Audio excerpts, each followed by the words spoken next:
ሰላም ጤና ይስጥልን የተከበራችሁ አድማጭ ተመልካቾቻችን እንደምን አላችሁ? የሰዓቱ መረጃዎች ይዘን መጥተናል። አብራችሁ ትቆዩ ዘንድ የአክብሮት ግብዣችን ነው። ተመልካቾቻችን ቻናሉን በላይክ ጀምራችሁ ሰብስክራይብ ማድረግ እንዳትረሱ፣ ሊንኩንም ሼር እንድታደርጉ ኮሜንታችሁ ለኛ በጣም ወሳኝ ነው። ተመልካቾቻችን የተለያዩ መረጃዎችን ይዘናል። እነሱ ላይ ሪያክት እናደርጋለን። በአማራ ክልል ያሉ ሁነቶችን በተለይ በስፋት የምናያቸው ይሆናል። በክልሉ በበርካታ ወረዳዎች ላይ የብልጽግናው መንግስት ወይንም እነ አረጋ ከበደ ከማህበረሰቡ ጋር ውይይት እያካሄድን ነው ይበሉ እንጂ በማህበረሰቡ መካከል ቅራኔ እንዲፈጠር እያደረጉ ነው። ማህበረሰቡ እርስ በርሱ እንዳይተማመን፣ እንዲጣላ፣ እንዲጨቃጨቅ ብሎም እንዲገዳደል ለማድረግ ጥረት እያደረጉ ነው የአማራ ካድሬዎች። እስኪ እንደ ምሳሌ ይሄንን እስኪ እዚሁ ከዘመነ ካሴ ሰፈር ነው አይገርማችሁ? እዚሁ የዘመነ ካሴ ቅርብ ሰው በሚባሉ ሰዎች ነው የኛ ባሎች የተገደሉ። ዘመነ ካሴ ቅርብ ሰው ይባስ ብሎ እንደውም ሹልበት ሁሉ ተሰጥቷቸዋል በወቅቱ ይሄንን እንዳደረጉ ማለት ነው። በእነሱ አገላለጽ ቃል አቀባይ የሚሉት እነ ማርሸት ፀሐይ ደረጀን አያውቀውም የመንግስት አፈቀላጤዎች ነበሩ ከመንግስት ስር ተወሽቀው ብሎ መግለጫ ሲሰጥ እኔ ያልሰማሁት የኔ የሆኑ ቤተሰቦች ሲሰሙት ግን አሟቸዋል። እውን እንደዛ ነው ደረጀ? እውን እንደዛ ነው ሙላት? እውን በለቱ የተገደሉት እነገደፈው የደግ አብሮኝ የሰራ ፊዚክስ መምህር እነሱ ይሄ ይገባቸዋል፣ ቃታ ይሳብባቸዋል። ዛሬም ግን በኔ ሙያ ውስጥ ሆኖ መምህር ሆኖ እውነት ነው የምነግራችሁ መምህር ሆኖ ሞኞቹ ሙተዋል፣ እነሱ አሉ ማለት ነው። ምን ብለው ይላሉ መሰላችሁ? በትግል ጊዜ ያጋጥማል ይላሉ። ወደድክም ጠላም ያልተማረ ሀገር አይመራም። በኪን በደንብ አዝምሩበት። የሞተ መምህር ነው እንደ መከላከያ ይገደል? መከላከያ መምህር ገደለ? የገደለው እኮ መምህሩ ራሱ ነው። መምህሩ ነው የገደለው። ባይዘው አይታችኋል። እንግዲህ የአማራ ካድሬዎች እያደረጉት ያሉት የአማራ ህዝብ እርስ በርሱ እንዲናከስ አይታችኋል። በቃ ይሄ ነው ክልል ማስተዳደር ማለት፣ ይሄ ነው ፖለቲካ መቻል ማለት። በቃ ይሄ ነው ህዝብን ከህዝብ እንዲናከስ ማድረግ። ይሄው በትግሉ ላይ ተጎድተዋል ብሎ ያሰቧቸውን ግለሰቦች ወይንም ቡድኖች እያመጡ ቪዲዮ እየቀረጹ እንትን እያሉ ነው።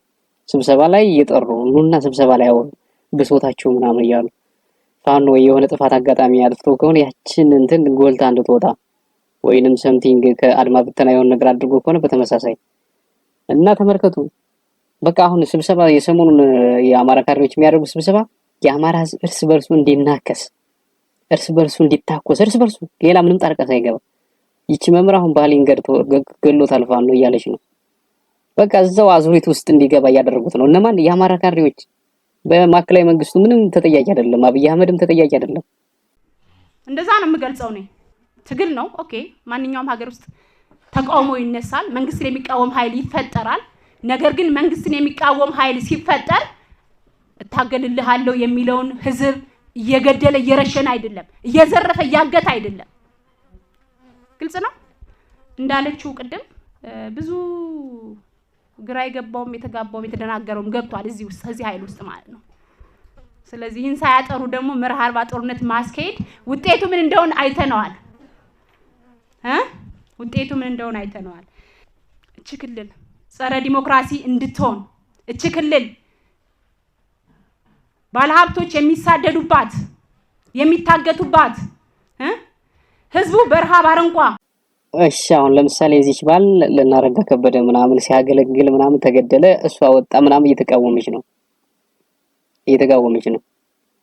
ግን ይህን ለፖለቲካ መጠቀሚያ ማድረግ ተገቢ ነው ወይ? አሁን ናረጋ ከበደ ስብሰባ እንመራለን ለምትሉ ቪዲዮ እየቀረጽ እንዴት እያረክ የምትለቅ ኤዲተሩም ጋዜጠኛውም ኮልኮሌ ካቢኔውም ይጠቅማል ወይ ነው? አሁን ያረጋ ከበደ ደጋፊ ነበር ይሄ መምህር እነ ዘመነ ምናምን ገደሉት። እሺ what is next?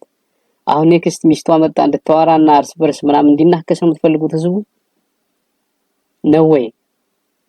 የፖለቲካ አካሄድ ነው። የብልጽግና ደጋፊ የነበረ ፋኖ ይገላል፣ የፋኖ ደጋፊ ሆኖ ደግሞ ብልጽግና ምናምን ያስራል፣ እንደሚመታ ይታወቃል፣ ይገላል።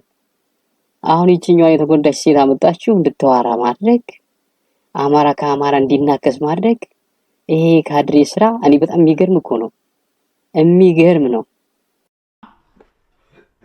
የሚዘፈቅበት እንዲሆን የምንሰራ ሰዎች የለንም። ጫካ ያሉትንማ ተዋችሁ ለነሱ። እዚህ ውስጥ ነን፣ እዚህ ውስጥ አይገርምም? እናንተን በምኑን መድባችሁ በክልሉ ህዝብ ትከሻ ላይ እንደ መሽገር ተጣብቃችሁ ዛሬም ነገር የምትሰሩና ህዝብን የምታስበሉ ደመጣጮች የላችሁም? ከአመራር እስከ ተራው ማህበረሰብ ይህን የሚሰሩት የኛ ልጆች አይደሉም? ሁሉንም እንተው። ማህበራዊ ሴቱን አብሮ መብላቱን አብሮ መጠጣቱን ሁሉንም እንተው። እንዴት ፈጣሪ ይረሳል? እሷ እንግዲህ ባለቤቷም ስለሞተ የፈለጋትን ጥግ ድረስ ምናምን ልትዋላ ትችላለች ሴትዮዋ። ምክንያቱም ባለቤቴ በፋኖ ተገሎብኛል ነው ያለች። በፋኖ የተገደለበት ምክንያት ደግሞ ያው ቅድም የነገርኳቸው ነው። የናረጋ ከበደ ደጋፊ ወይንም የብልጽግናው ደጋፊ ሆኖ ሊሆን ይችላል። እንደዛ ካልሆነ እነሱ አይገሉም። እና እንግዲህ የተጎዳ ሰው ጥግ ድረስ ፋኖንም ማንኛውንም ነገር ሊጨረግድ ይችላል። ሴትዮዋ የተሰጣትን እድል ተጠቅማ አዋራች። ግን አረጋ ከበደ አይ ፖለቲካ ይሄ ማህበረሰብ ምን አድርጓቸው ነው ግን? ምን አድርጓቸው ነው እንደዚህ እርስ በርሱ እንዲታኮስ የምታደርጉት? የለም የፌደራል መንግስት የለበትም። አማራ ክልል ራሱ ህዝቡ እርስ በራሱ ነው እየተመቀኛኘ፣ አንዱ ሲያድግ አንዱ ሲለወጥ አይወድም። ተደብቆ ሄዶ ተከፍሎት ምናምን ወንድሙ ያስገድላል። ይሄን ያለው። እስኪ ደግሞ ወደ ሌላ መረጃ እንወሰዳችሁ። ከአማራ ክልል እንውጣና ወደ አንድ ቲክቶከር እንወሰዳችሁ። 16 ሚሊዮን ብር ሰብስቦ ለመንግስት አስረከበ። ሰላም ጋይስ እንደምን አላችሁ? እንግዲህ የምትመለከቱት የኢትዮጵያ ንግድ ባንክ ትልቁ ቼክ ነው ማለት ነው። ለኢትዮጵያ አደጋ ስጋት ስራ አመራር ኮሚሽን 16 ሚሊዮን 600 ሺህ ብር ልናስረክብ ነው አሁኑኑ ሄደን ማለት ነው። እንግዲህ እዚህ ጋር የምንፈርመው እፈርማባታለሁ ማለት ነው። እንደዚህ ታደርግና ወደዚህ እኛ ምኑ ጋር እንፈርም? እዚህ ጋር እንፈርም። እዚህ ጋር ፈርም ያለው ነው። ፈርምበት ሸት ቡም ካሜራማን የሚፈርማል። አዳዲስ እስጋ ያንተ ደመቀ አዲስ የሱ ደመቀ እንደ አዲስ አረብ እናት ስማ፣ ይኸው እንግዲህ እንደምትመለከቱት እያስረከብነው ነው። ለምን 16 ሚሊዮን 600 ሺህ ብር እነሱ የሚያደርጉትን ያውቃሉ። በስነ ስርዓት አድርገው ዴሊቨር ያደርጉታል። እኛ እንግዲህ ክህሎቱ የለንም። ይሄን ያክል ብር ወደ ምግብ ቀይረን ዴሊቨር ለማስደረግ እውቀቱ ስለሌለ፣ እነሱ ግን የተካኑበት በዚህ የሚያውቁት ነገር ስለሆነ እነሱ በሴፍቲ እንደሚያደርሱልን ቃል ገብተውልናል ማለት ነው። የምትጨምረው ነገር አለ? አረ በቃ ጨርሰናል። አሁን ደግሞ በኋላ እዛ ስናስረክብ ደግሞ እናሳያቸዋለን። እዚህ ጋር በምስሉ ጋር በቪዲዮ ጋር ያያችሁት አዶናይ የሚባል ቲክቶከር ወደ 16 ሚሊዮን ብር የሚደርስ ገንዘብ አሰባስቦ በትግራይ ለተፈናቀሉ ሰዎች ለመርዳት አስቦ ነበር። ግን መንግስት አይቻልም ብሏል። ምክንያቱም ህወሓት እጁ አለበት። ህወሓት በእርዳታ የመጣውን ህጻጽ ላለው ካምፕ ወይንም ትግራይ ክልል ህጻጽ የሚባል የስደተኞች ካምፕ አለ። እዛ ያለውን የእርዳታ እህል ህወሓት እየወሰደው ነው እንጂ እርቧቸው አይደለም እየሞቱት ወይንም እየተሰቃዩት። ስለዚህ እነ አዶናይ የሰበሰባችሁትን ብር መልሱ፣ ለመንግስት አስገቡ ምናምን ተብለው የሰበሰቡትን ብር ግን ለመንግስት አስረክበዋል። መንግስት ቀጥታ ለእርዳታ ወይንም ትግራይ ክልል ላለው ህጻጽ ላለው ካምፕ ይሰጣል አይሰጥም ሌላ ጥያቄ ነው። እኔው መንግስት ግን ስህተት ነው ብሎ አስቁሟቸዋል። ማንም ሰው ለእርዳታ እንዳይሰበስብ በትግራይ ክልል ለተራቡ ብሎ ወይንም በአማራ ክልል ለተራቡ ብሎ በማንኛውም ካምፕ ያለ ለስደተኛ ተብሎ የሚሰበሰብ ብር የለም። ለደህንነቴም ያስጋኛል ብሎ መንግስት እንግዲህ ብሩን ወደ ራሱ ካዝና እንዲገባ አድርጓል። እነ አዶናይም ተገደው እጃቸውን ተጠምዝዘው ቀጥታ 16 ሚሊዮኗን ወደ መንግስት ካዝና እንዲገባ አድርጓል። በጣም የሚገርም ነው። ተመልካቾቻችን ወደ ቀጣዩ መረጃ እንወሰዳችሁ። ዘመነ ካሴ የአፋባ መሪ ሆነ ይለናል አንድ ከብልጽግናው መንግስት ጋር የተለጠፈ ወይንም የብልጽግናው መንግስት ደጋፊ ነኝ የሚል ግለሰብ። ሌሎች አጫጭር መረጃዎች ምንድነው? ዘመነ ካሴ የአማራ ፋኖ ብሔራዊ ኃይል ሊቀመንበር ሆኖ ተመርጧል። አፋባህ የሚባለው ሊቀመንበር አልነበረውም። እንደ ክላስተር ነበር የሚመራው፣ በኮሚቴ ነበር የሚመራው። ያ ኮሚቴ ቀርቶ ሻዕቢያ በሰጠው ጥብቅ ትዕዛዝ እንድንረዳችሁ ከፈለጋችሁ፣ ወደ 4 ኪሎ እንድትሄዱ ከፈለጋችሁ ወልቃይትን ለትግራይ ለመስጠት ተስማሙ። አንድ ሁለተኛ ዘመነ ካሴን ሊቀመንበር አድርጋችሁ ምረጡ በሚል ዘመነ ካሴ ሊቀመንበር ሆኗል። አስተማማኝ መረጃ ነው የምነግራችሁ። አልሆንኩም ብሎ እሱ ይውጣ። ወይም የነሱ ሰዎች የሚሉትን አብረን እንሰማለን። 100% አስተማማኝ መረጃ ካልሆነ ወደ እናንተ መቼም ቢሆን አናመጣም መረጃ። በነገራችን ላይ ይሄኛው ግለሰብ የብልጽግና ደጋፊ ነኝ ነው የሚለው። እንግዲህ ብልጽግና አምኖት መረጃ ወይንም የተለያዩ ነገሮችን አገኝበታለሁ ብሎ ብልጽግና ፍርፋሪ ምናምን እየሰጠው እንደሚገኝ ይገለጻል። ግን በነገራችን ላይ ይሄ ግለሰብ የፋኖ ሰላይ እንደሆነ ነው የሚነገረው። ከምዕራብ ጎጃም ደጋዳሞት አካባቢ የተወለደ ግን ብልጽግናን የሚሰልል የብልጽግና ደጋፊ መስሎ ብልጽግናን የሚሰልል ሲያወራ ግን የብልጽግና ደጋፊ ነው። ዩቲዩብ ላይ ገብታችሁት የሚያወራው ነገር በሙሉ ብልጽግናን ከፍ የሚያደርግ ነገር ነው እና ግን ምንድነው ውስጡ በሁለት ቢላዋ እየቆረሰ እንደሚበላ ነው የሚነገረው። አንደኛ የፋኖ ደጋፊ ነው፣ የፋኖ ሰላይ ነው፣ ሰርጎ ገቡ ነው። የብልጽግና ደጋፊ ሆኖ የውስጥ አርበኛ ሆኖ እየሰራ ነው። ከብልጽግናው መረጃ የመነተፈ ለፋኖች የሚሰጥ ነው። የአፋባ መሪ መሆኑን እንግዲህ በዜና ሳይነገር መረጃው ደርሶኛል ብሎ እየተናገረ ነው የግለሰብ። እንግዲህ ብልጽግናው እርምጃ ሊወስድበት ይችላል ወይስ አይችልም የሚለው እናያለን። በጣም ተጽዕኖ የሚፈጥር ከሆነ ይወስዱበታል። ቶሎ ከነቁኛ ስናገር ሰምቶ አለበለዚያ እንትን ይላል፣ መረጃቸውን ያወጣባቸዋል ማለት ነው። ተመልካቾች ወደ ቀጣዩ መረጃ እንወሰዳቸው። እንደዚህ አይነት መድረኮች ብቻ እየተፈጠሩ ሳይሆን ወደ አክሽን መግባት አለብን። ሁላችንም ወስነን መግባት አለብን። ብዙ ወንድሞቼ ተናግራቸዋል። እዚህም አንድ እህቴ ተናግራለች። አባቶች ልጆቻችሁን አስገቡ፣ በሬ ገዝቼ እሰጣለሁ በሉ፣ 100 ሺህ እሰጣለሁ በሉ፣ መታት ወርቅም በሉ የሚለው መልእክት ከባድ ነው። ይሄ መሆን መቻል አለበት። አሁንም እንግዲህ በአማራ ክልል ያለው ግጭት ወይንም ውጊያ ጽንፈኛው የሚያካሂደው ብለው የሚጥሩት የብልጽግና ሰዎች እንደከበዳቸው ይህ አመላካች ነው። ይህ ጀነራል እንግዲህ በምስራቅ ጎጃም የሚንቀሳቀስ የብልጽግናው ጀነራል እንደሆነ ይታወቃል። ጀነራል ብርሃኑ ይባላል። እንግዲህ እየለመነ ነው። አሁንም የብልጽግናው መንግስት እየለመነ ያለው አባቶችን ነው፣ ልጆቻቸውን ከጫካ መልሱ ነው። በነገራችን ላይ በጣም ከብዶታል ነው የሚባለው የብልጽግናው መንግስት ይሄ የሽምቅ ተዋጊዎች ወይም የፋኖ ኃይሎችን በእነሱ አጠራር ጽንፈኛ ብለው የሚጠሯቸውን ቡድኖች ለማጥቃት ወይንም ለመደምሰስ አልቻሉም ነው የተባለው። ሽምቅ ተዋጊዎች ናቸው፣ መቼውንም ቢሆን አናጠፋቸውም፣ ስለዚህ ከህዝቡ መነጠል አለብን ብለው በርካታ ወረዳዎች ላይ ስብሰባ እያካሄዱ ነው። ህዝቡንም እያስፈራሩ እንደሆነ ይስተዋላል በተለያዩ ቪዲዮዎች። በግልጽ እንደሚታየው ከሆነ ከጫካ የማጠሯቸው ከሆነ እኛ አይመለከተንም፣ ስለ ልማትም አትጠይቁን፣ ማንኛውም ነገር ልጠይቁን አትችሉ፣ መብት የላችሁም።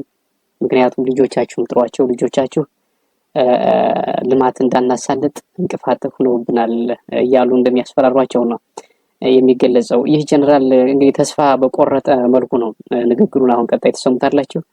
ጽንፈኛውን በኦፕሬሽን ማጽዳት አይቻልም፣ ዋናው ጭንቅላታችሁ ውስጥ ያለውን ነገር ካላጸዳችሁ ብሏል። ተስፋ ቆርጧል። አሁን ተስፋ ቆርጧል። ዝም ብሎ የሆነ ካምፕ ሰርቶ ቁጭ ብሎ ነው በፋኖች የሚቀጠቀጠው። ፋኖች ደግሞ አመሻሽተው ቀን ምናምን ሲደላቸው ሄደው ካምፕ ውስጥ ያለውን ሰራዊት ጭፍጭፍ አድርገው ይመለሳሉ። ሲያልቅ ደግሞ የመከላከያ ጀነራሎች ደግሞ ህፃናትን ምናምን አሰልጥነው ለብ ስልጠና ካምፑ ላይ ይተካሉ። ይሄ ነው አሁን ያለው ሁኔታ በአማራ ክልል። በቃ ይሄ ነው እና ተስፋ የቆረጠ ንግግሩ ሲስሙት በኦፕሬሽን ጽንፈኛ ብለው የሚጠሩትን ቡድን ማጽዳት እንደማይችሉ አረጋገጠ በንግግሩ ላይ። ለማህበረሰቡ ነው የተናገረ። ደብረ ማርቆስ አሚን መርጦ ለማርያም ባለው ስብሰባ ላይ እንቅጩን የተናገረው። እንቅጩን ኦፕሬሽን በውጊያ እንደዚህ በማንኛውም አይነት ነገር እኛ ማጽዳት አንችልም ብሏል። ማጽዳት አንችልም እናንተ ካልተባበራችሁን ብሏል። አባቶች በነገራችን ላይ የሰበሰባቸው በሙሉ ወጣቶች የሌሉበት ነው፣ አረጋውያን ነው። በተለይ ከተማ አካባቢ ወረዳ ላይ ምናምን የሚኖሩት እንጂ ከገጠር አካባቢ ማንም አይመጣላቸውም። የገጠር ሰዎች አይመጡም። ወረዳ የከተማ ነዋሪውን ነው እያናገሩ ያሉት። ከተማ ያለው ነው መርጦ ለማርያም ወረዳ ላይ ያለው ነዋሪ ብቻ እና ከተማ ላይ ያለው ነዋሪ ገጠር ካለው ይሄ በገጠራማ አካባቢ ከሚኖረው ነዋሪ ጋር እንዲጣላ እናንተ ናችሁ ከተማ መጣችሁ አስቢሳ። አሁን እንደዛ እኮ ነው ኦፕሬሽን እንትናቸው ይሄ ብልጽግና ወይንም የአማራ ክልል ካድሬዎች ልበለው፣ የአማራ ክልል ካድሬዎች አካሄዳቸው የከተማ ነዋሪውንና የገጠር ነዋሪውን በጦርነት ሊያታኩሱት ነው። የከተማ ነዋሪው በእናንተ የተነሳ መሰረተ ልማት መብራት ውሃ እየተቋረጠብን ነው አቁሙ እዚህ ከተማ መጣችሁ እንዳትገዙ አይታችኋል እንደዚህ አይነት ግጭት ሊፈጥሩ በነገራችን እየተንቀሳቀሱ ነው በቃ አሁን በኦፕሬሽን ማፍስቆም ወይንም ፋኖ የሚባለው መደምሰስ ስለማይችሉ ማህበረሰቡ ላይ ትኩረት አድርገው እርስ በርስ እንዳይተማመን እያደረጉ ነው እርስ በርስ እንዳይተማመን እያደረጉ የገጠር ነዋሪውና የከተማ ነዋሪው ይሄ የከተማ ነዋሪው ነው እየዞር የሚሰብሰው የገጠር አንድም ሰው የለም ሁሉም ተዋጊ ሆኗል ከተማ አካባቢ ያለው ነው ደግሞ መረጃ ምናምን የሚሰጥ ለብልጽግና የሚባለው ለነ አረጋ ከበደ ከገጠር ምንም አያገኙም ከአንዳንድ እንትን በስተቀር እንስማው ተስፋ የቆረጠበትን ንግግር እንስማው እስኪ እኔ ብዙ የመንግስት ጉልበት የሚጠይቅ አይመስለኝም ተረድቶታል ችግሩን ይሄን አስተባብሮ ወደ ስራ መግባት ግን የሁሉም የራሱ የመንግስት አመራር ወረዳ ቀበሌ ወዘተ የሚባለው አካል ኢቭን ፕላስ የመንግስት ሰራተኛ ጭምር ሌላውን ትቶ መጀመሪያ ሰላምን ለማረጋገጥ በአባቶች መሪነት መሰለፍ አለበት ለህልውናችሁ ደግሞ እዚህ ያለው ጸጥታ ኃይል እዚህ ያለው ግብረ ኃይል ጫካ ያለውን ቀደም ወንድሜ ሲለው እንደነበረ በኦፕሬሽን እናጸዳለን ግን በኦፕሬሽን አይጸዳም ይሄ ነገር ባስተሳሰብ ነው መጽዳት ያለበት ሰምታችሁታል ባስተሳሰብ ነው መጽዳት ያለበት ሲቀጥል ደግሞ መምራን ምናምን የሚባል ይሄ መንግስት ሰራተኛ ሌላውን ስራ ተውና ወደ ሰላም መጀመሪያ ሰላም እንትን በሉ እያለ ነው ሌላ የመንግስት ስራውን ምናምን አቁሙና የለም በነገራችን ላይ ቆሟል ደሞዝም የቆመበት ወረዳ አለ አቁሙና መጀመሪያ ሰላም ይሄን ክልል ለመበታተን ጥረት እያደረጉ ነው ዋና ተጠያቂው የማከላዊ መንግስቱ አይደለም አሁን እኛ ሐሳባችን ቀይረናል ቶታሊ የማከላዊ መንግስቱ ምንም ተጠያቂ አይደለም ተጠያቂው የክልሉ ካድሬዎች ናቸው ሱፍ ለብሰው ባህር ዳር አካባቢ ለምሳሌ ትናንትና ስብሰባ ያካሄዱት 11ኛ መደበኛ ጉባኤ ብለው ፖስተር ለጥፈው የሚያወሩት ከላይ ከአረጋ ከበደ እስከ ታች የተሾሙት ተሿሚዎች ብቻ ናቸው ተጠያቂ የማከላዊ መንግስቱ ተጠያቂ አይደለም በእኛ አንተ ቀይረናል ሐሳባችን ምንም ተጠያቂ አይደለም አማራ ክልል እየተዘዋወሩ ቪዲዮ እየሰሩ ማህበረሰቡን እርስ በርሱ እየተጠቋቆመ እንዲጋደል የሚያደርጉ ካድሬዎች እነ አረጋ ከበደና ያረጋ ከበደ ጀሌዎች ብቻ ናቸው አሁን ከማከላዊ መንግስቱ ዞረናል ቀጥታ ወደ አረጋ ከበደ በሙሉ ኃይላችን ማለት ነው በቃ ጠላት እሱ ብቻ ነው ከማከላዊ መንግስቱ ጋር ምንም አይገናኝም ማከላዊ መንግስቱ ይሰጣል ብር እንድትዋጋ ስልጣኑ ላይ ለመቆየት ትጥቅ ይሰጣል እንድትተኩስበት ማለት እርስ በርስ እንድትጋደል በቃ መብቱ ነው ስልጣኑን ለማቆየት የሚያደርገው እንትን ነው ፊኒሽድ